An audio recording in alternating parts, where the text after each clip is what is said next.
Hello students, तो आज हम स्टार्ट करेंगे चैप्टर 5 जिसका नाम है अंडरस्टैंडिंग एलिमेंट्री शेप्स। ये वाला हमारा इंट्रोडक्शन वाला पार्ट है। इसमें हम चैप्टर में जो भी सारी चीज़ें दे रखी हैं उनको सीखेंगे। तो स्टार्ट करेंगे line segment and it's measurement से। तो पहले लाइन सेगमेंट क्या होता है हमारा, कोई भी अगर दो पॉइंट दे रखे हो, एक हमारा ये पॉइंट है, एक ये पॉइंट है, इसको हम P मान लेते हैं, इसको Q मान लेते हैं। इन दो पॉइंट्स को मिलाने वाली जो लाइन होती है उसको हम बोलते हैं लाइन सेगमेंट। इसकी हमारी एक फाइनाइट लेंथ होती है, जैसे हम इसको मान लेते हैं 4 सेंटीमीटर। और इसको हम लिखते कैसे हैं, पी क्यू, इसके ऊपर ये बार लगा देते हैं। ये तो हमारा हो गया लाइन सेगमेंट। अब इसका मेजरमेंट करते हैं। मेजरमेंट हमारा किस तरह से करते हैं, पहला तरीका तो होता है बाई ऑब्जर्वेशन, यानी दो लाइन्स अगर हमें दे रखी हो तो उनको हम देख के बता सकते हैं कि कौन सी लाइन छोटी है और कौन सी बड़ी है। जैसे यहाँ पे हमने एक लाइन ली इस तरह से ए बी, एक ये लाइन सेगमेंट लिया और दूसरा हमने लाइन सेगमेंट लिया ये पी क्यू। तो यहाँ पे हम देख के बता सकते हैं कि ए बी जो है वो पी क्यू से छोटी लाइन सेगमेंट है। यहाँ पे दोनों साथ साथ में लिखी थी तो हमने यहाँ पे एक दूसरे को कंपेयर कर लिया। लेकिन अगर इनको हम थोड़ा सा डिफरेंस करते हैं, जैसे यहाँ पे ये हमने एक लाइन ली एक्स वाई और दूसरी लाइन ली हमने यहाँ पे, इसको हमने ले लिया ए बी। तो अब यहाँ पे दोनों लाइंस में माइनर सा डिफरेंस है, ठीक है। तो यहाँ पे हम ऑब्जर्वेशन से नहीं बता पाएंगे कि कौन सी लाइन छोटी है और कौन सी बड़ी है। तो ऑब्जर्वेशन वाला मेथड हमारा ज़्यादा काम नहीं आता है।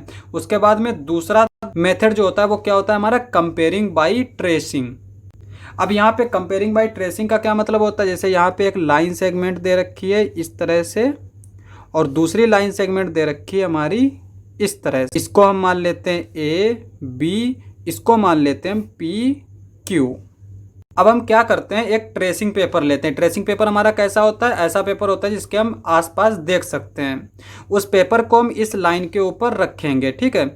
उस पेपर के ऊपर ये लाइन हमें नज़र आएगी तो हम क्या करेंगे, उस पेपर के ऊपर इस लाइन को ड्रॉ कर लेंगे और फिर उस पेपर को उठा के हम यहाँ पे रखेंगे। किस तरह से रखेंगे कि ये जो ए वाला पॉइंट है वो इसके पी वाले पॉइंट के साथ कोलैब कर जाए। और फिर हम देखेंगे कि बी वाला पॉइंट कहाँ आ रहा है उस ट्रेसिंग पेपर के। अगर यहाँ कहीं पे आ रहा है तो हम बोल देंगे कि ये वाली लाइन जो है वो इससे छोटी होगी। और अगर ये बी वाला पार्ट इससे आगे निकल रहा है तो हम बोलेंगे कि ये वाली लाइन सेगमेंट इससे बड़ी है। अब ये वाला मेथड भी हमारा थोड़ा सा मुश्किल होता है क्योंकि यहाँ पे हमें हमेशा ट्रेसिंग पेपर की ज़रूरत पड़ेगी, तो इसको भी हम कम इस्तेमाल करते हैं। उसके बाद में तीसरा जो तरीका आता है जिसको हम हमेशा इस्तेमाल करते हैं वो है यूजिंग रूलर एंड डिवाइडर। यहाँ पे रूलर क्या है हमारी, जिसको हम पटरी बोलते हैं, स्केल बोलते हैं। और यहाँ पे डिवाइडर क्या होता है हमारा, ये होता है हमारा डिवाइडर, जिसके दोनों तरफ हमारे इस तरह से ये चोन होती है और ये हमारी स्केल होती है। इन दोनों की हेल्प से हम मेज़र करते हैं।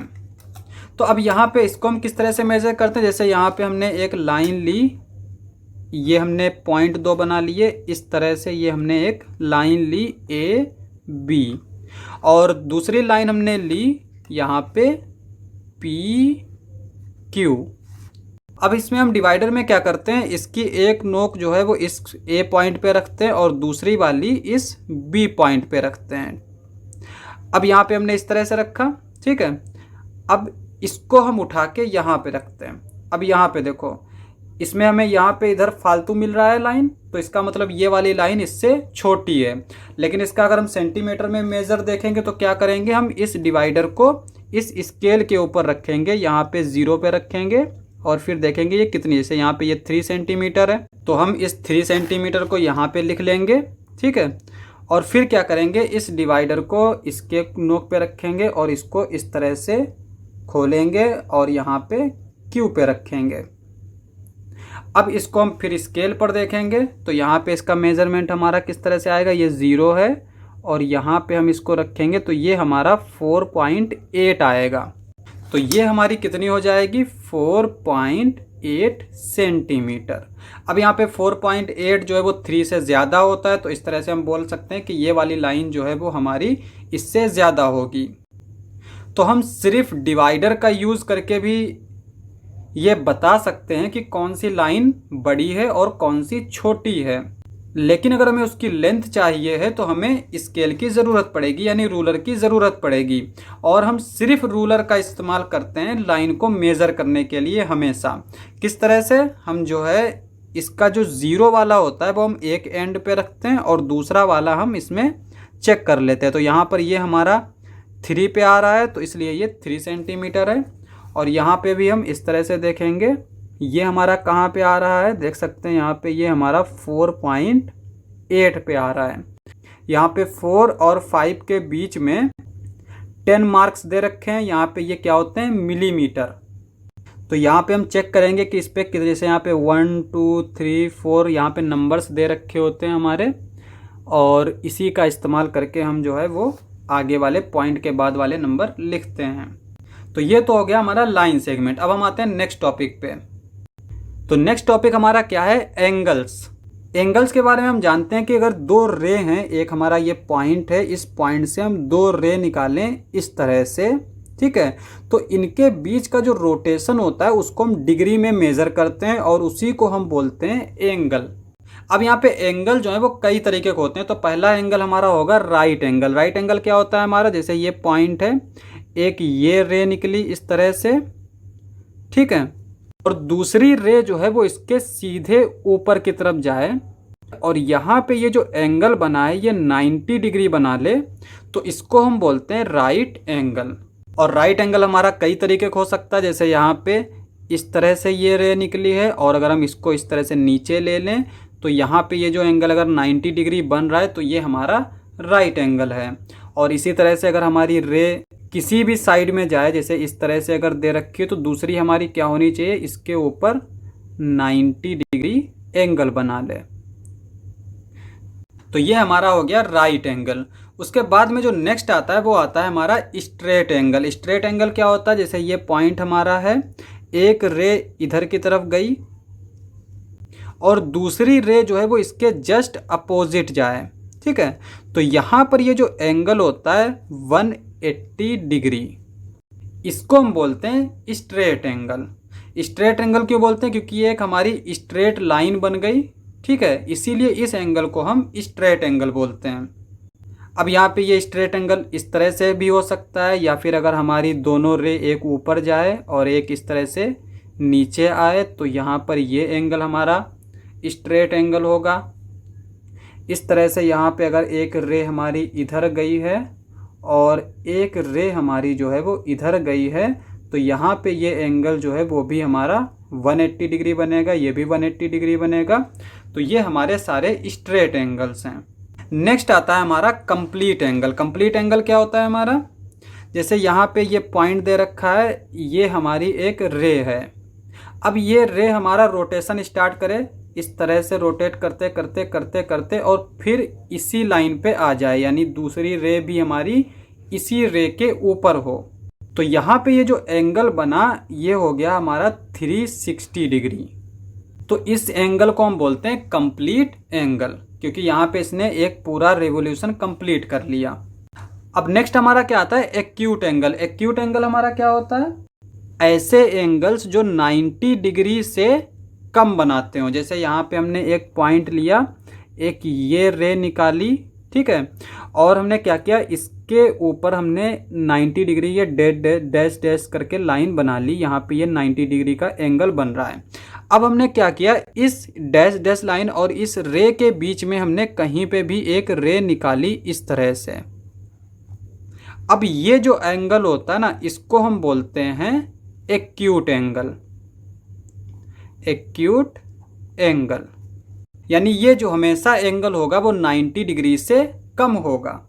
अब नेक्स्ट हमारा क्या है? Obtuse angle. ऑब्ट्यूस एंगल क्या होते हैं? जो 90 डिग्री से ग्रेटर हों। जैसे यहाँ पे हमने ये पॉइंट लिया, ये रे बनाई, ठीक है, इसके ऊपर हमने ये 90 डिग्री की डैश डैश लाइन बना ली समझने के लिए। अब यहाँ पे ये 90 डिग्री से ज़्यादा होना चाहिए, यानी कि जो दूसरी रे होगी वो हमारी इस साइड में ऐसे जाएगी, ये वाली। तो ये जो एंगल होगा वो हमारा क्या होगा? ऑब्ट्यूस एंगल, ठीक है। तो ये हमारा ऑब्ट्यूस एंगल हो जाएगा। उसके नेक्स्ट आता है हमारा रिफ्लेक्स एंगल। रिफ्लेक्स एंगल हमारा क्या होता है? जो एंगल हमारा 180 डिग्री से ज़्यादा हो उसको हम बोलते हैं रिफ्लेक्स एंगल। जैसे यहाँ पे हमने एक पॉइंट लिया, इस तरह से ये एक रे बनाई। अब चूंकि 180 डिग्री कब बनेगा? जब यहाँ पर इस तरह से हमने एक डैश डैश करके लाइन बना ली और ये एंगल जो है वो हमारा क्या है? 180 डिग्री है। तो अब रिफ्लेक्स एंगल हमें चाहिए, वो क्या होगा? हमारा 180 डिग्री से ज़्यादा होगा, तो दूसरी रे जो है वो हमारी इस तरह की होनी चाहिए। तो ये जो एंगल होगा ये हमारा रिफ्लेक्स एंगल होगा। यहाँ पे एक और एग्जांपल देख लेते हैं। जैसे हमने ये एक रे ली और दूसरी रे जो है वो हमने इस तरह से ले ली, तो ये जो एंगल है ये हमारा क्या है? Reflex angle. तो अब अगर कहीं भी एक्यूट एंगल दे रखा हो या ऑब्ट्यूस एंगल दे रखा हो तो वहाँ पे हमेशा हमें रिफ्लेक्स एंगल मिलेगा। जैसे यहाँ पे हम देख सकते हैं कि अगर हम अंदर का एंगल कंसीडर करें तो ये हमारा क्या होगा? Obtuse angle. लेकिन जब हम बाहर का एंगल ले रहे हैं तो ये रिफ्लेक्स एंगल होगा। इस तरह से यहाँ पे अगर हम अंदर का एंगल देखें तो ये हमारा क्या होगा? एक्यूट एंगल होगा। और जब हम बाहर का देख रहे हैं तो इसको हम बोलते हैं रिफ्लेक्स एंगल। तो ये हमारे हो गए एंगल्स। तो अब हम करेंगे नेक्स्ट टॉपिक। तो अब हमारा नेक्स्ट टॉपिक है डायरेक्शंस। तो डायरेक्शंस हमारी कितनी होती हैं? 4 डायरेक्शंस होती हैं, ईस्ट, वेस्ट, नॉर्थ, साउथ। लेकिन जब हम पेपर पे लिखते हैं तो किस तरह से लिखते हैं? हम हमेशा नॉर्थ जो है वो ऊपर लिखेंगे। और अगर आपको नॉर्थ पता चल जाए किधर है तो आप जो है अपनी जगह के हिसाब से बता सकते हैं कि ईस्ट किधर होगा और वेस्ट किधर होगा। लेकिन यहाँ पे जो पेपर में होगा नॉर्थ हमेशा ऊपर लिखेंगे और ईस्ट हमारा इधर आ जाएगा और वेस्ट इधर आ जाएगा, साउथ जो है वो इधर आ जाएगा। अब डायरेक्शंस में हम क्या देखते हैं? जैसे अगर कोई शख्स यहाँ नॉर्थ पे खड़ा है और वो ईस्ट की तरफ चलता है तो वो कितना एंगल कवर कर लेता है? यहाँ पे नॉर्थ पे खड़ा है और फिर वो ईस्ट पे गया तो यहाँ पे उसने कितना एंगल कवर किया? 90 डिग्री का। और अगर कोई नॉर्थ पे खड़ा है और वेस्ट की तरफ गया तो उसने कितना एंगल कवर कर लिया? 90 डिग्री का। और अगर कोई ईस्ट पे खड़ा है और फिर वो वेस्ट में गया तो उसने कितना एंगल कवर कर लिया? 90 + 90 180। इसी तरह से अगर हमारा कोई ईस्ट पे है और ईस्ट से अगर वो साउथ पे जा रहा है तो वो कितना एंगल कवर कर लेगा? 90 डिग्री का। तो यहाँ पे हम देख सकते हैं कि हर एक डायरेक्शन के बीच में हमारा 90 डिग्री का एंगल बन रहा है। और इसी तरह से अगर कोई साउथ से वेस्ट की तरफ जाएगा तो वो हमारा 90 डिग्री एंगल कवर कर लेगा। तो अब अगर कोई यहाँ ईस्ट पे खड़ा है और ईस्ट से साउथ पे गया तो उसने कितना एंगल कवर किया? 90 डिग्री। फिर वो साउथ से वेस्ट की तरफ गया तो उसने 90 डिग्री और कवर कर लिया, तो उसने टोटल कितना कवर किया? 180 डिग्री। और उसके बाद में वेस्ट से वो फिर ईस्ट पे अगर आ गया तो उसने फिर कितना कवर कर लिया? 180। तो ये हो गया 180 + 180 360। तो उसने पूरा कंप्लीट एंगल कवर कर लिया। तो ये तो थी हमारी डायरेक्शन। अब हम आते हैं क्लॉक पे। तो क्लॉक हमारी किस तरह से होती है? इस तरह से होती है। इसमें एक मिनट वाली सुई होती है और एक घंटे वाली सुई होती है। अब यहाँ पे हम मान लेते हैं कि एक सुई जो है वो इस 12 के ऊपर है और दूसरी सुई जो है वो हमारी कहाँ है? इस 3 के ऊपर है। तो अब यहाँ पे बीच में कितना एंगल बन रहा है? 90 डिग्री का। अब यहाँ पे अगर हम देखें तो ये वाली सुई जो है वो यहाँ पे पहले आएगी और फिर यहाँ पे आएगी और फिर यहाँ पे आएगी। तो यहाँ से यहाँ 1 और यहाँ से यहाँ 2, यहाँ से यहाँ 3। तो जब इस सुई ने 3 स्टेप कंप्लीट किए तो इनके बीच में जो एंगल बना वो हमारा कितना बना? 90 डिग्री का। तो इसका मतलब घड़ी में अगर 2 सुई हैं और उनके बीच में अगर हमें 3 स्टेप्स मिल रहे हैं तो उनके बीच में हमेशा एंगल जो है वो 90 डिग्री बनेगा। जैसे यहाँ पे हम एक सुई ले लेते हैं इस 2 के ऊपर, ठीक है। अब यहाँ पे हम 3 स्टेप कवर कर लेते हैं। जैसे यहाँ से 1 और यहाँ से यहाँ 2, यहाँ से यहाँ 3। तो अब अगर हम दूसरी सुई यहाँ पे बनाते हैं तो इसके बीच में कौन सा एंगल बनेगा? 90 डिग्री का। इसी तरह से अगर हमारी एक सुई है इस 7 पे, ठीक है, तो 3 स्टेप कवर कर लेते हैं। 1 स्टेप, 2 स्टेप, 3 स्टेप। और दूसरी सुई अगर हमारी 10 पे है तो इनके बीच में जो एंगल बनेगा वो कितना होगा, 90 डिग्री का। तो इस तरह से हम स्टेप्स को मेज़र करके देख सकते हैं कि एंगल हमारा कितना बन रहा है। और इसी तरह से अगर हमारी एक सुई इस 12 के ऊपर है और दूसरी सुई इस 6 के ऊपर है, तो यहाँ पर ये हमारा क्या एंगल बनेगा, स्ट्रेट एंगल, यानी 180 डिग्री का। और इस तरह से यहाँ पे अगर कोई सुई हमारी 1 पे है और दूसरी 7 पे है तब भी 180 बनेगा। इसी तरह से अगर हमारी एक सुई 3 पे है और दूसरी 9 पे है तो वो हमारा क्या होगा, 180 ही बनेगा। तो ये हमारा एंगल्स हो गए। और इस तरह से अगर हमारी दोनों सुई एक ही तरफ हो, जैसे यहाँ पे ये 12 पे है और दूसरी सुई भी हमारी 12 पे है, तो ये कितना एंगल बनाएगी, यहाँ से स्टार्ट करेंगे और इस तरह से चलते चलते यहाँ पे पहुँच गए, तो ये हमारा एक कंप्लीट एंगल होगा, यानी कि 360 डिग्री। तो ये तो हमारे एंगल्स की बात हो गई। अब हम बात करते हैं रिवॉल्यूशन की। अगर कोई सुई जो है वो हमारी एक कंप्लीट एंगल बना लेती है, यानी अगर उसने 360 डिग्री का एंगल कंप्लीट कर लिया, तो हम उसको बोलते हैं कि उसने 1 रिवॉल्यूशन कंप्लीट कर ली। यानी 1 रिवॉल्यूशन बराबर कितना हो जाएगा, 1 revolution is equals to 360 degree. तो अब अगर यहाँ पे देखो, जैसे एक सुई हमारी 12 पे है, दूसरी सुई हमारी 3 पे है, तो यहाँ पे कितना एंगल बन रहा है, 90 डिग्री का। तो इसने कितना रिवॉल्यूशन कंप्लीट कर लिया, तो यहाँ पे हम लिखेंगे टोटल रिवॉल्यूशन यानी कि 360 डिग्री। उसके बाद यहाँ पे जो भी हमें एंगल दे रखा होगा उसको हम ऊपर लिखेंगे। अब इसको हम डिवाइड करें, 0 से 0 कैंसिल आउट हो जाएगा, 9 4 जा 36, तो यहाँ पे 1/4 रिवॉल्यूशन। यानी अगर 90 डिग्री एंगल बन रहा है तो यहाँ पे इस वाली सुई ने कितना रिवॉल्यूशन कंप्लीट कर लिया, 1/4 रिवॉल्यूशन। इसी तरह से अगर ये हमारा एक सुई यहाँ पे है 12 पे और दूसरी हमारी यहाँ पे 6 पे है, तो यहाँ पे कितना एंगल बन रहा है, 180 डिग्री। तो यहाँ पे हम किस तरह से रिवॉल्यूशन फाइंड आउट करेंगे, 360 को नीचे लिखेंगे, 180 को ऊपर लिखेंगे और इसको कैलकुलेट करेंगे तो यहाँ 0 से 0 कैंसिल आउट, 18 2 जा 36, तो 1/2 रिवॉल्यूशन। तो अगर यहाँ पर ये दूसरी वाली सुई अगर यहाँ पे 6 पे आ जाए तो इसने कितना रिवॉल्यूशन कंप्लीट कर लिया, हाफ रिवॉल्यूशन, यानी 1/2 रिवॉल्यूशन कंप्लीट कर लिया। तो इस तरह से जो है अगर हमें एंगल दे रखा है तो हम रिवॉल्यूशन फाइंड आउट कर सकते हैं। लेकिन अगर हमें एंगल नहीं दे रखा हो, टाइम दे रखा हो कि वॉच में कितना टाइम हो रखा है, जैसे यहाँ पे हम मान लेते हैं 3 बजा हुआ है, ठीक है, तो 3 बजता है तो यहाँ पे आवर वाली जो सुई होती है वो 3 पे होगी और मिनट वाली 12 पे होगी। अब यहाँ पे देखो एंगल हमने नहीं लिया है, यहाँ पर टोटल स्टेप कितने हैं, 1 2 3 4 5 6 7 8 9 10 11 12। टोटल जो स्टेप्स हैं वो हमारे 12 हैं। तो हम क्या करेंगे, नीचे जो है रखेंगे टोटल स्टेप, यानी 12, हमेशा 12 ही रखेंगे।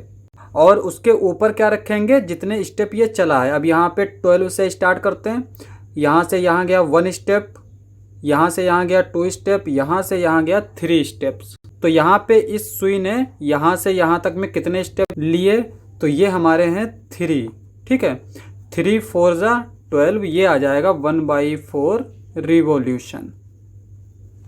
अब यहाँ पे अगर हमें सुई दे रखी हो 2 पे और वो 2 से चल के पहुँच गई हमारी 8 पे, तो टोटल स्टेप इसमें कितने हैं, हमारे 12 स्टेप्स हैं।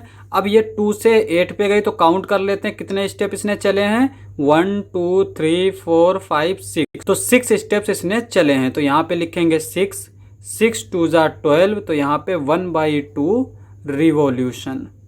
तो इसने हाफ रिवॉल्यूशन कंप्लीट कर लिया। तो इस तरह से हम रिवॉल्यूशन फाइंड आउट कर सकते हैं अगर हमें एंगल ना दे रखा हो। अब यहाँ पे हमने डायरेक्शन भी सीख लिया और क्लॉक भी सीख लिया। अब यहाँ पे इस डायरेक्शन और क्लॉक को मिला के एक चीज बनती है हमारी क्लॉक वाइज डायरेक्शन और एंटी क्लॉक वाइज डायरेक्शन। अब हमारी क्लॉक कैसे चलती है, जैसे यहाँ पे ये अगर एक सुई है, ठीक है, तो वो किस तरह से चलेगी, इस तरह से चलेगी, ठीक है। तो दूसरी सुई हमारी यहाँ पे आएगी, तो इसने किस तरह से चला है, ये इस तरह से चला है। जो अगर कोई शख्स जैसे यहाँ पे नॉर्थ से अगर ईस्ट की तरफ आया है तो वो किस तरह से चला है, क्लॉक की तरीके से चला है, तो उसको हम बोलेंगे कि वो क्लॉकवाइज डायरेक्शन गया है। क्योंकि यहाँ पे नॉर्थ से ईस्ट की तरफ वो दूसरी तरीके से भी आ सकता है, यानी इधर से जाके भी आ सकता है, लेकिन अगर यहाँ पर मेंशन कर दे कि वो क्लॉकवाइज गया है तो हम सिर्फ यही डायरेक्शन लेंगे। नेक्स्ट होता है हमारा एंटी क्लॉकवाइज।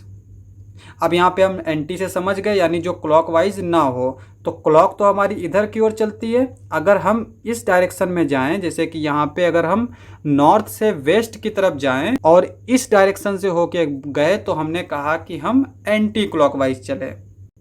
तो यहाँ पे ये हो गया हमारा क्लॉकवाइज और एंटी क्लॉकवाइज। अब हम चलते हैं नेक्स्ट टॉपिक की तरफ। तो नेक्स्ट टॉपिक हमारा क्या है, मेजरिंग एंगल्स। तो यहाँ पे हम एंगल मेजर करेंगे, किससे, प्रोटेक्टर से। यहाँ पे ये हमारा प्रोटेक्टर है और इसको हम डी भी बोलते हैं। और यहाँ पे हमने 4 एग्जांपल्स ले रखे हैं और इसी में हम सीखेंगे कि किस तरह से एंगल को मेजर करते हैं। तो यहाँ पे हम इससे स्टार्ट करते हैं। तो यहाँ पे ये हमारा एक प्रोटेक्टर है। इस प्रोटेक्टर में यहाँ पे हमारे नंबर्स लिखे हुए हैं। अगर हम यहाँ से देखें तो 0, 10, 20, 30, 40, 50, 60 इस तरह से यहाँ पे 180 तक दे रखा है। और यहाँ पे अगर हम देखें तो 180, 170, 160, 150 भी दे रखा है, यानी कि 10 के साथ 170 दे रखा है, 20 के साथ 160 दे रखा है। तो यहाँ पे बेसिकली इसीलिए दे रखा है क्योंकि हम यहाँ पे अगर 90 डिग्री से ज़्यादा हम मेज़र करना चाहें तो वो किस तरह से मेज़र करेंगे, यहाँ पे हम अभी उसके एग्जांपल भी देखेंगे। तो यहाँ पे पहला एग्जांपल हमारा इस तरह से दे रखा है, तो हमें किस तरह से मेज़र करना होता है। तो यहाँ पे देखो ये एक लाइन दे रखी है हमारी ब्लैक कलर की, ठीक है। इसमें यहाँ पर ये बीचों बीच में एक लाइन दे रखी है हल्की सी। तो हमें क्या करना है, इस पॉइंट को इस पॉइंट के ऊपर रखना है। पहले तो ये हमने इस तरह से रखा और फिर देखेंगे कि इस काली वाली ऊपर के ये नीचे वाली लाइन कोलैब कर रही है कि नहीं। तो इसको हम इस तरह से यहाँ पे कर लेंगे, ठीक है। अब यहाँ पे हम इस लाइन को देखेंगे कि वो किस नंबर पे है। तो यहाँ पे हम देख सकते हैं कि ये जो है 50 पर है और 130 पे है। तो यहाँ पे अगर हम इस एंगल की बात करें तो ये हमारा क्या होगा, 50 डिग्री।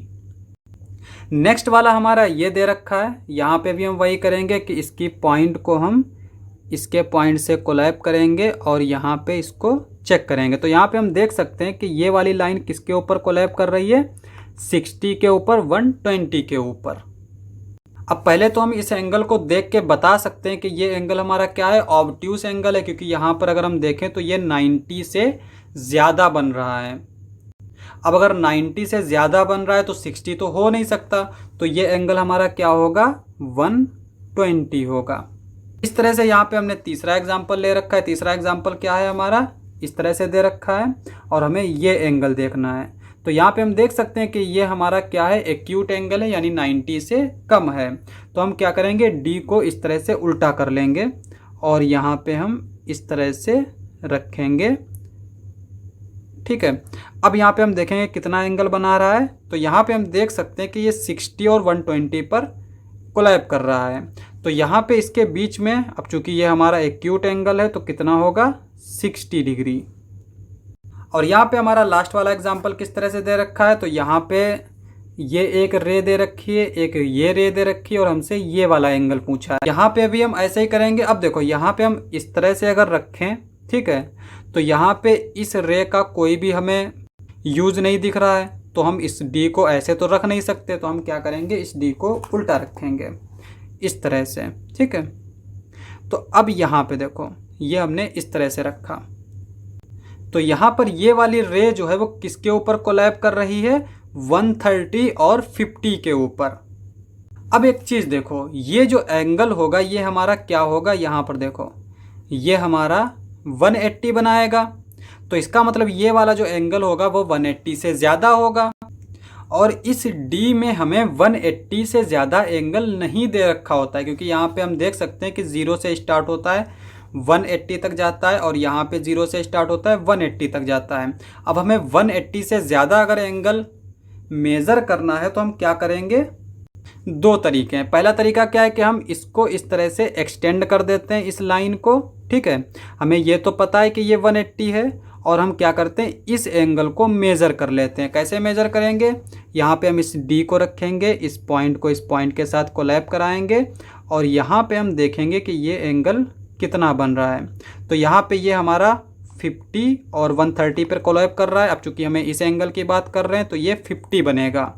तो 180 तो ये था और 50 ये था, तो ये हमारा कितना हो जाएगा, 180 में हमें 50 ऐड कर देना है। तो ये हो जाएगा 0 0 8 + 5 13 का 3 लिखेंगे, 1 यहाँ लिखेंगे, 1 + 1 2 हो जाएगा, यानी 230 बनेगा। और दूसरा तरीका क्या है हमारा कि हम जानते हैं कि ये जो टोटल होता है ना, कितना होता है हमारा, 360 होता है। तो हम क्या करेंगे, इस एंगल को मेजर कर लेंगे और 360 में से माइनस कर देंगे, तो हमें ये एंगल मिल जाएगा।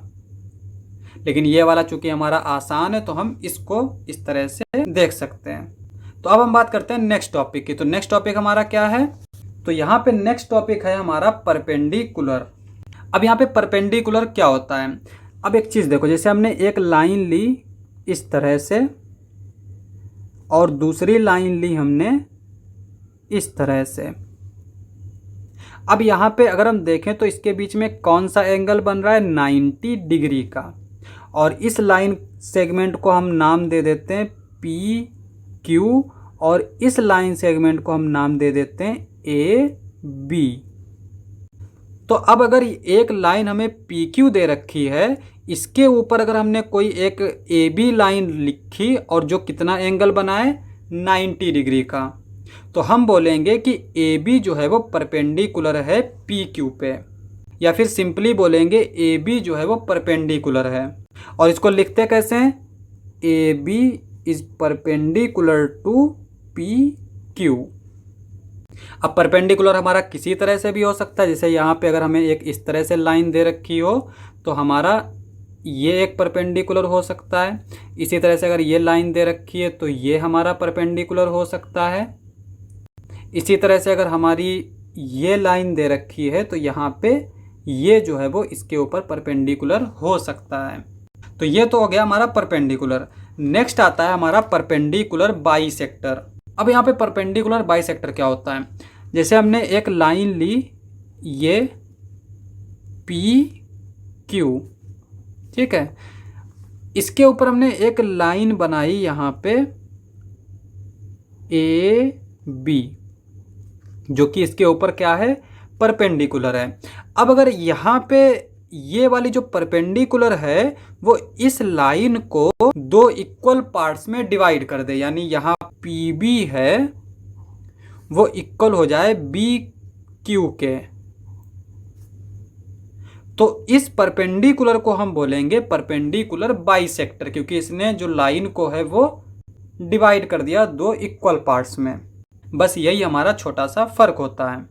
अब यहाँ पे जैसे एक लाइन हमें ये दे रखी है, इसके ऊपर हमने ये एक परपेंडिकुलर डाला, ठीक है, ये हमारा 90 डिग्री एंगल बना रहा है। तो इस लाइन को हम बोलेंगे कि ये इस लाइन पे परपेंडिकुलर है। लेकिन चूंकि यहाँ पे ये देखो ये वाला पार्ट क्या है, छोटा है इस वाले पार्ट से, इसका मतलब ये हुआ कि ये हमारा परपेंडिकुलर बाइसेक्टर नहीं है, क्योंकि इसने लाइन को दो बराबर भाग में डिवाइड नहीं किया है। तो अब हम आते हैं नेक्स्ट टॉपिक पे। तो हमारा नेक्स्ट टॉपिक क्या है, पॉलीगन्स। पॉलीगन्स हमारे क्या होते हैं, एक क्लोज्ड फिगर होता है जो लाइन सेगमेंट से बनता है, उसको हम बोलते हैं पॉलीगन। क्लोज्ड फिगर क्या होता है, जैसे यहाँ पे देखो ये पॉइंट है, इस पॉइंट से हमने कोई फिगर बनाना स्टार्ट किया बगैर पेन को उठाए, ठीक है, इस तरह से, और इसी पॉइंट पे आके हमने खत्म किया, तो ये हमारा क्या हो गया, एक क्लोज्ड फिगर हो गया। लेकिन ये पॉलीगन नहीं है। क्यों नहीं है, क्योंकि यहाँ पर लाइन सेगमेंट का इस्तेमाल नहीं किया गया है। इस तरह से अगर हम यहाँ पर देखो, यहाँ से स्टार्ट किया, ये एक लाइन सेगमेंट लिया, ये एक लाइन सेगमेंट लिया, ये एक लाइन सेगमेंट लिया, ये एक लाइन सेगमेंट लिया, ये एक लाइन सेगमेंट लिया। तो यहाँ पे हमने लाइन सेगमेंट्स का तो इस्तेमाल किया, लेकिन जहाँ से स्टार्ट किया था वहाँ पे हमने ख़त्म नहीं किया। तो ये हमारा जो फिगर है ये हमारा क्लोज्ड नहीं है। लाइन सेगमेंट तो है लेकिन क्लोज्ड नहीं है, तो ये हमारा पॉलीगन भी नहीं होगा। तो पॉलीगन क्या होता है, लाइन सेगमेंट का क्लोज्ड फिगर जो है वो हमारा पॉलीगन्स होता है। जैसे यहाँ पे हमने यहाँ से स्टार्ट किया, ये हमने एक लाइन सेगमेंट लिया, ये हमने एक लाइन सेगमेंट लिया, ये हमने एक लाइन सेगमेंट लिया, ये हमने एक लाइन सेगमेंट लिया, ये हमने एक लाइन सेगमेंट लिया, ये लिया, और ये हमने एक लाइन सेगमेंट लिया और इस तरह से। तो यहाँ पे हम देख सकते हैं कि जहाँ से स्टार्ट किया वहीं पे ख़त्म किया, और ये हमारा लाइन सेगमेंट से भी बना है, तो इसका मतलब ये हमारा क्या है, एक पॉलीगन है। अब यहाँ पे देखो, अगर हम पॉलीगन को बनाना चाहें तो सबसे छोटा जो पॉलीगन बनेगा उसके लिए कितनी हमें लाइन सेगमेंट की ज़रूरत पड़ेगी। अब यहाँ पे अगर हम वन लाइन सेगमेंट की बात करें तो यहाँ पे एक लाइन सेगमेंट से तो हम पॉलीगन नहीं बना सकते, क्योंकि यहाँ पे स्टार्टिंग पॉइंट ये है, एंड पॉइंट ये है। और अगर हम दूसरी लाइन सेगमेंट लें तब भी ये हमारा क्लोज्ड नहीं होगा, तो इसका मतलब तब भी ये हमारा पॉलीगन नहीं हो सकता। और फिर तीसरी लाइन सेगमेंट लें तो हम इसको इस तरह से मिला सकते हैं। तो यहाँ पे जो सबसे छोटा पॉलीगन बनता है वो हमारा क्या होता है, 3 लाइन सेगमेंट से मिलके बनता है, और इन लाइन सेगमेंट्स को हम बोलते हैं साइड्स। तो जो सबसे छोटा पॉलीगन होगा उसमें 3 साइड होंगी, और उसको हम क्या बोलते हैं, ट्राई एंगल बोलते हैं। तो यहाँ पे ये हमारा एक ट्राई एंगल है। उसके बाद में अगर 4 साइड्स होती हैं तो उसको हम क्वाड्रिलेटरल बोलते हैं। और क्वाड्रिलेटरल कैसे बनता है हमारा, जैसे यहाँ पे हमने एक पॉइंट लिया, एक पॉइंट यहाँ लिया, एक पॉइंट यहाँ लिया, एक पॉइंट यहाँ लिया, ये एक लाइन सेगमेंट है, ये एक लाइन सेगमेंट है, ये एक लाइन सेगमेंट है, ये एक लाइन सेगमेंट है, 4 साइड्स हैं, तो ये हमारा है क्वाड्रिलेटरल। और अगर 5 साइड्स होती हैं तो उसको हम बोलते हैं पेंटागन। और पेंटागन हमारा क्या होता है, उसमें 5 लाइन सेगमेंट की ज़रूरत पड़ती है। यानी कि अगर हम जैसे ये एक पॉइंट ले लें, एक ये पॉइंट ले लें, एक ये पॉइंट ले लें, एक ये, अब इनको हम मिला देते हैं इस तरह से। एक ये लाइन सेगमेंट हो जाएगा, एक ये लाइन सेगमेंट, एक ये लाइन सेगमेंट, एक ये लाइन सेगमेंट, एक ये लाइन सेगमेंट। तो यहाँ पे हमने 5 लाइन सेगमेंट का इस्तेमाल किया, यानी 5 साइड्स हैं, तो ये हमारा क्या है, पेंटागन है। इस तरह से हमारा हेक्सागन होता है अगर 6 साइड हों। और हेक्सागन कैसे बनता है हमारा, यहाँ पे एक पॉइंट ले लेते हैं, यहाँ पे एक पॉइंट ले लेते हैं, एक पॉइंट यहाँ पे ले लेते हैं, एक यहाँ पे, एक यहाँ पे, एक यहाँ पे, और इनको हम मिला देते हैं। ये इसके साथ मिला देते हैं, ये इसके साथ मिला देते हैं, ये इसके साथ, ये इसके साथ, ये इसके साथ, ये इसके साथ। तो यहाँ पे हमारी 6 साइड्स हो गई, और इसको हम बोलेंगे हेक्सागन। और ये भी हमारा क्या है, पॉलीगन है। इस तरह से अगर 7 साइड्स होती हैं तो उसको हम बोलते हैं हेप्टागन, और 8 साइड्स होती हैं तो उसको हम बोलते हैं ऑक्टागन। उसके बाद में हम बात करते हैं रेगुलर पॉलीगन की। रेगुलर पॉलीगन क्या होता है, ऐसे पॉलीगन जिसकी साइड्स की लेंथ जो है वो सेम हो, और उनके बीच में जो एंगल बनता हो वो सेम हो। यानी ये जैसे ये साइड है, ये साइड है, ये साइड है, ये साइड, ये सारी क्या होना चाहिए, इक्वल होना चाहिए। और यहाँ पे ये जो एंगल्स बन रहे हैं ये भी हमारे क्या होने चाहिए, इक्वल्स होने चाहिए। कुछ भी हों लेकिन इक्वल हों। तो ऐसे पॉलीगन को हम बोलेंगे रेगुलर पॉलीगन। जैसे हमारा अगर एक ट्राइंगल बनाएं, ठीक है, इस तरह से, यानी जिसकी साइड्स ये सारी इक्वल हों, तो यहाँ पे एंगल्स भी हमारे क्या होंगे, इक्वल होंगे 60 डिग्री के। तो ये हमारा एक रेगुलर पॉलीगन है। और अगर हम 4 साइड से बनाएं तो क्या बनाएंगे हम, एक स्क्वायर। यहाँ पे ये एक हमारा स्क्वायर है जिसमें ये सारी साइड्स इक्वल होती हैं, और यहाँ पे जो एंगल्स होते हैं वो 90 डिग्री के होते हैं। तो ये हमारा रेगुलर पॉलीगन है। और इर्रेगुलर पॉलीगन क्या होता है हमारा, जो रेगुलर ना हो, यानी जिसकी साइड्स इक्वल ना हो या फिर एंगल्स इक्वल ना हो। जैसे यहाँ पे हम एक ट्राइंगल बना लेते हैं, ये राइट एंगल ट्राइंगल, ठीक है। और यहाँ पे हमने इन साइड्स को इक्वल नहीं लिया, यानी यहाँ पे हमने ले लिया 3 सेंटीमीटर, ये 4 सेंटीमीटर, ये 5 सेंटीमीटर।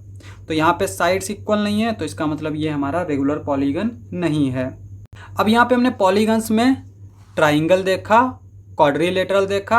अब हम ट्राइंगल और क्वाड्रिलेटरल को अलग से डिस्कस कर लेते हैं। तो नेक्स्ट टॉपिक पे चलते हैं। तो नेक्स्ट टॉपिक हमारा क्या है, क्लासिफिकेशन ऑफ ट्राइंगल्स। तो यहाँ पे हम ट्राइंगल्स का क्लासिफिकेशन करेंगे। क्लासिफिकेशन हम 2 तरीके से करेंगे, बेस्ड ऑन साइड्स, साइड के बेसिस पे।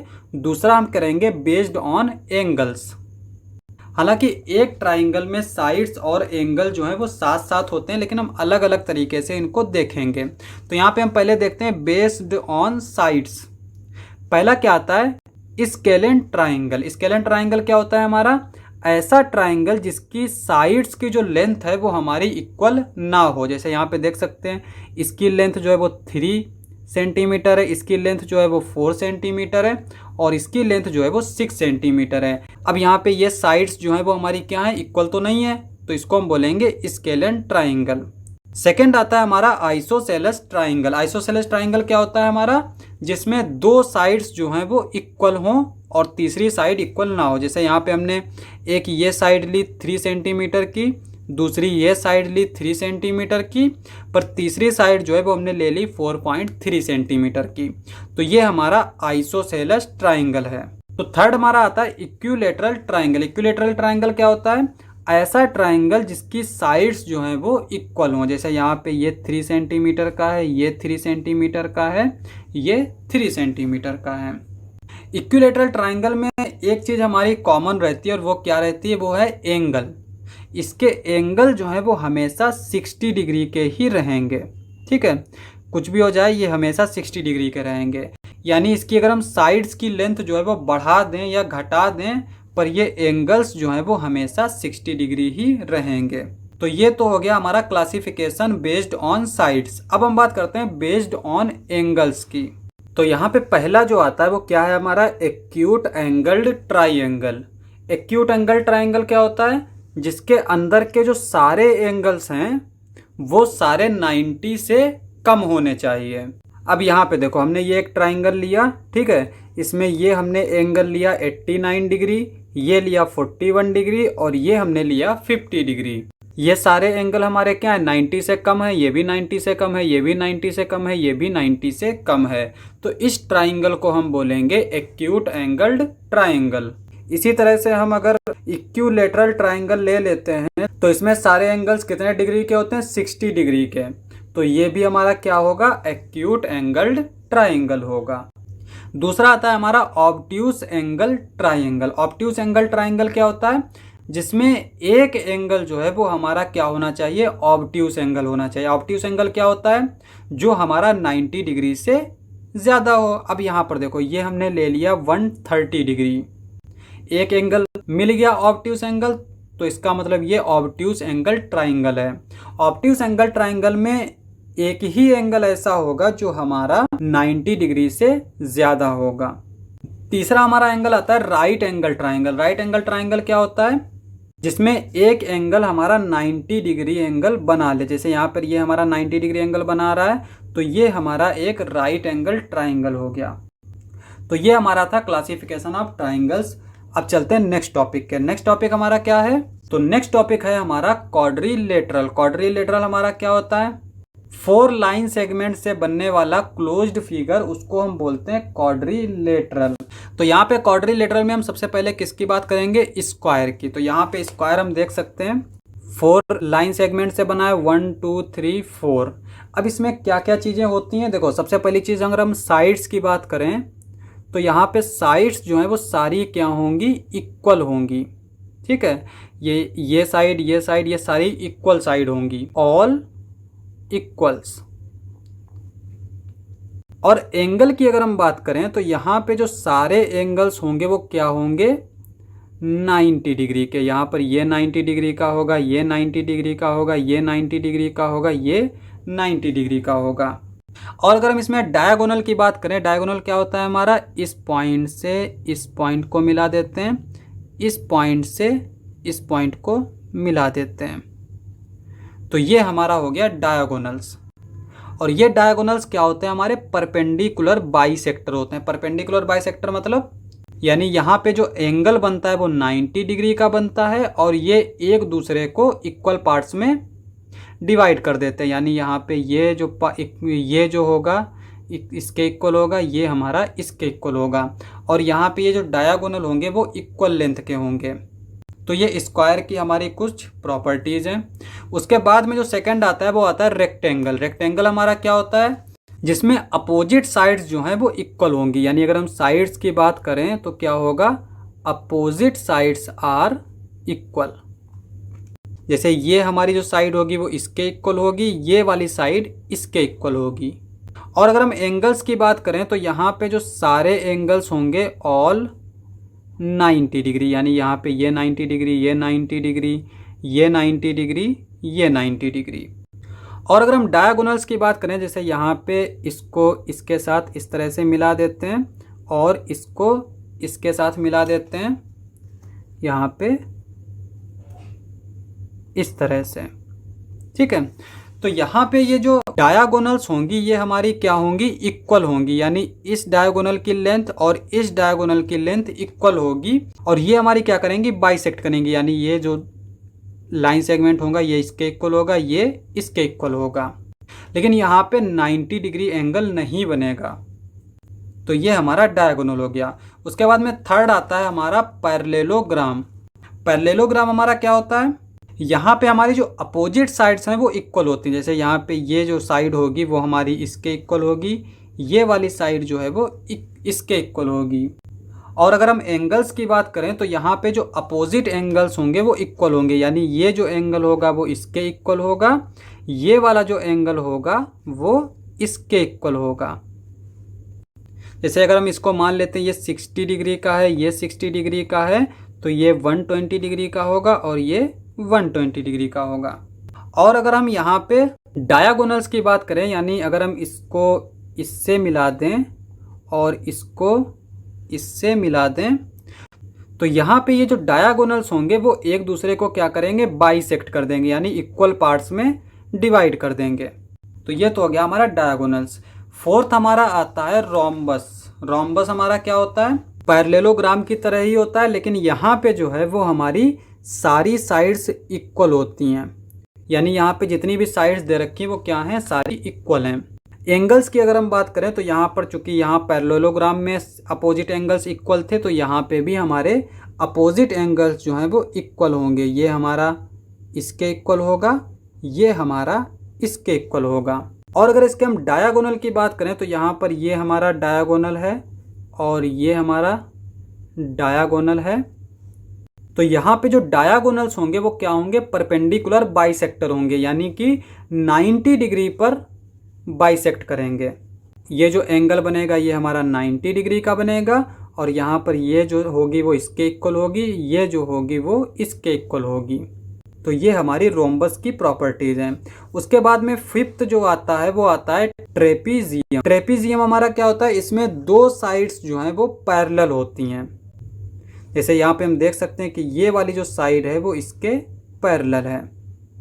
इसके अलावा इसमें और कोई चीज भी फिक्स नहीं होती है, ठीक है। तो ये हमारी 5 क्वाड्रिलेटरल्स है, इन्हीं के बारे में हम बात करेंगे चैप्टर में। चलते हैं नेक्स्ट टॉपिक पे। तो अब हम बात करते हैं 3 डायमेंशनल शेप के बारे में। अभी तक जो भी सारी चीजें हम पढ़ रहे थे वो 2 डायमेंशन में थी, यानी जिसमें लेंथ और ब्रेथ की बात कर रहे थे। लेकिन 3 डायमेंशनल में क्या होता है, इसमें लेंथ होती है, ब्रेथ होती है और हाइट भी होती है। जो भी चीज हम अपनी डेली लाइफ में देखते हैं वो सारी क्या होती है, हमारी 3 डायमेंशनल होती है। यहाँ तक कि जो पेपर होता है ना वो भी हमारा 3 डायमेंशनल होता है। जैसे यहाँ पर ये पेपर है, इसमें देखने में भले पता ना चले कि इसमें कितनी इसकी थिकनेस है, लेकिन ये हमारा 3 डायमेंशनल है। तो 3 डायमेंशन में सबसे पहले हमारा आता है क्यूब, ठीक है। क्यूब हमारा क्या होता है, क्यूब का एक बेसिक एग्जांपल है जो हमारा लूडो में डाइस होता है, उसी को हम बोलते हैं क्यूब। और इसको किस तरह से बनाते हैं, जैसे हमने ये एक स्क्वायर बना लिया, ठीक है, और फिर यहाँ पे इस तरह से ये एक लाइन बनाई, ये एक लाइन बनाई और इनको हमने इस तरह से मिला दिया, तो ये बन गया हमारा क्यूब। अब हम एक और फिगर बना लेते हैं क्यूबॉइड, इसको हम बोलेंगे क्यूब। क्यूब की क्या प्रॉपर्टी है कि इसमें हाइट, लेंथ और ब्रेथ सारी इक्वल होती हैं। क्यूबॉइड क्या होता है हमारा, क्यूबॉइड हमारा क्या होता है, जिसमें हाइट, लेंथ, ब्रेथ में से कम 2 साइड जो हैं वो इक्वल ना हो। जैसे यहाँ पे हमने बना लिया इसको इस तरह से, ठीक है, और यहाँ पे तरह से दूसरा बना लिया रेक्टेंगल और इनको आपस में इस तरह से जोड़ दिया। ये हमारा बन गया क्यूबॉइड। अब यहाँ पे देखो, इसका एग्जाम्पल क्या होता है, जिस रूम में हम बैठे होते हैं ना वो हमारा क्यूबॉइड होता है। अब अगर हम इसमें फेस की बात करें, फेस, फेसेस, ठीक है। तो जैसे एग्जांपल अगर हम देखें तो रूम का एग्जांपल अगर हम ले रहे हैं तो रूम की जो दीवारें होती हैं ना, उनको हम बोलते हैं फेस। 4 तो दीवारें होती हैं, एक फर्श हो गया, एक फ्लोर हो गया, तो टोटल कितने फेस हो गए? 6 फेस। तो एक क्यूबॉइड में कितने फेस होते हैं? 6 फेस। तो अब हम बात करते हैं एजेस की। एग्जाम्पल हम रूम का ले लेते हैं। अब यहाँ पे जो फर्श और दीवार के बीच में जो किनारी बनती है ना, उनको हम बोलते हैं एज। तो वो कितनी किनारी होंगी? 1 2 3 4। तो दीवार और फर्श के बीच में कितनी एज बनेंगी? 4। इसी तरह से जो छत है और दीवार है उनके बीच में कितनी एज बनेंगी? 1 2 3 4 बनेंगी। इस तरह से दीवार और दीवार के बीच में कितनी एज बनेंगी? 1 2 3 4। तो टोटल कितनी एज हो गई? 4 + 4 + 4 यानी 12। तो एक क्यूबॉइड में कितनी एज होती हैं? 12 एज होती हैं। उसके बाद में नेक्स्ट आता है हमारा वर्टेक्स। वर्टेक्स हमारा क्या होता है? वर्टेक्स यानी ऐसा पॉइंट जहां पर एजेस जो हैं वो मिलती हैं, उनको हम बोलते हैं वर्टेक्स। और एक से ज़्यादा वर्टेक्स होते हैं, उनको हम बोलते हैं वर्टिसेस। अब यहाँ पे देखो, इसमें कितने टोटल वर्टिसेस होंगे? 4 वर्टिसेस हमारे यहाँ पे ये होंगे और 4 वर्टिसेस यहाँ पर ये नीचे होंगे। तो टोटल कितने हो गए? 8। तो एक क्यूबॉइड में 8 वर्टिसेस होते हैं। तो ये जो है हमारी फेस, एज और वर्टिसेस हो गई। 3 डायमेंशनल में कुछ और शेप्स होते हैं, जैसे एक हमारा सिलेंडर होता है। सिलेंडर कैसे बनता है हमारा? यहाँ पे हम 2 पैरेलल लाइन लेते हैं, इसके ऊपर इस तरह से ये सर्कुलर बना देते हैं और यहाँ पे ये नीचे बना देते हैं, ठीक है। और इसका सिंपल सा एग्जांपल ये है कि बहुत सारी चूड़ियाँ लेते हैं और उन चूड़ियों को एक के ऊपर एक रख दें, तो जो हमारा शेप बनेगा वो हमारा सिलेंडर होगा। और इसी तरह से हमारा आता है कोन। कोन हमारा क्या होता है? जैसे ये हमारा नीचे वाला जो पार्ट होता है वो सर्कुलर होता है और ये एक इस तरह से बनता है, ठीक है। ये हमारा कोन होता है। ये भी हमारा 3 डायमेंशनल शेप है। एक आता है हमारा प्रिज्म। प्रिज्म हमारा किस तरह से होता है? जैसे यहाँ पे इस तरह से बना लेते हैं और यहाँ पे ये हमारा ट्राइंगुलर होता है। यानी अगर हम ट्राइंगल को एक के ऊपर रखते जाएं तो वो जो शेप आएगा वो हमारा क्या होगा? प्रिज्म होगा। तो ये हमारे कुछ 3 डायमेंशनल शेप्स थे। यहाँ पे इंट्रोडक्शन समाप्त। नेक्स्ट लेक्चर में हम करेंगे एक्सरसाइजेज। तो आज के लिए बस इतना ही।